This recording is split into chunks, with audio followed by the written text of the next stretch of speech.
Proper fraction यानी सुप्तो अणपूर।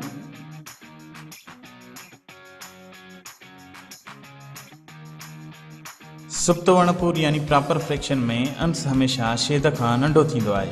हाणे अचो त मिसाल ॾिसूं। 2/5 मथियों अंग 2 हेठियों अंग 5 खां नंढो आहे। मथे अंग खे असां अंश चवंदासीं अंग्रेज़ी में न्यूमरेटर ऐं हेठे अंग खे असां छेद चवंदासीं अंग्रेज़ी में डिनोमिनेटर। अहिड़ो को बि हिसाब अणपूर जो जंहिंमें अंश छेद खां नंढो हुजे त उहो सुप्तो अणपूर आहे यानी प्रॉपर फ्रैक्शन आहे।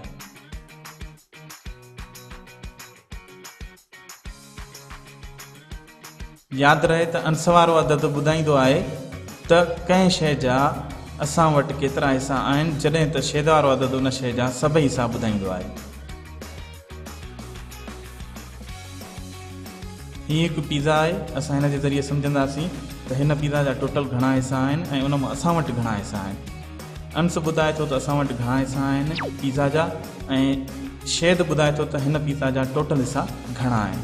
हाणे अचो त हिन पिज़्ज़ा जा हिसा कयूं ऐं उहो अणपूर जे मुताबिक़ सम्झूं। पिज़्ज़ा जा हिसा आहिनि 1 2 3 4 5। 1 2 3 4 5। हाणे छेद जेको आहे उहो ॿुधाए थो त टोटल हिसा हिन पिज़्ज़ा जा 5 आहिनि ऐं अंश ॿुधाए थो त असां वटि हिन पिज़्ज़ा जा 2 हिसा आहिनि। जेके खॿे पासे खां ॿुधाए थो त उहे धुंधला थी विया आहिनि। हाणे अचो त सुप्तो अणपूर खे वधीक सम्झूं यानी प्रॉपर फ्रैक्शन खे। 3/5 1/3 9/17 5/8। 3/5 अंश छेद खां नंढो आहे। 1/3 अंश छेद खां नंढो आहे। 9/17 हिन में बि अंश छेद खां नंढो आहे। 5/8 हिन में बि अंश छेद खां नंढो आहे।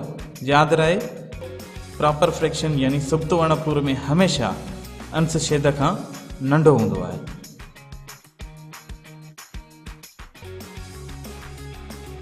वधीक वीडियो ॾिसण जे लाइ असांजो यूट्यूब चैनल सब्सक्राइब करियो।